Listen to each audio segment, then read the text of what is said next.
আমার মেয়েটা আমরা জুতো আমার পিছু পিছু নিয়ে তোরা ছিল, বাবা তুমি খালি পেয়ে যাচ্ছ, খালি পেয়ে যাচ্ছ। কিন্তু বলে ভাইকে ফেরত পেয়েছি, দেশ স্বাধীন হলো, ভাইকে ফেরত পেয়েছি। আমি 8 বছর সূর্যের আলো দেখিনি। সময়টা বলতো না, আমি বলতাম দেখেন আমি একটু নামাজটা পড়তে চাই, আমাকে নামাজের সময়টা বলেন। 8 বছরের অভিজ্ঞতা আমার কাছে মৃত্যু মনে হতো যে মৃত্যু হলো অর্থাৎ এই কষ্ট থেকে মুক্তি পেত। নিয়ম, যদি আপনি বেশি আইন দেখাতে চান আপনার সাথে আমরা দুর্ব্যবহার করতে বাধ্য হব। তো আমি বুঝলাম যে আমি এখানে আইনের কোনো সুরক্ষা আমি এখানে পাবো না। তারা আমাকে চোখ বেঁধে দিল। এই ছিল আমার 8 বছর অন্ধকারের জীবনের শুরু। আমি 8 বছর সূর্যের আলো দেখিনি।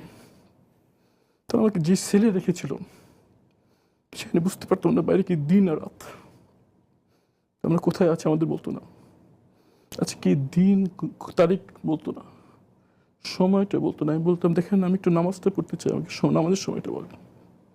বলতে বলা যাবে না, আদেশ।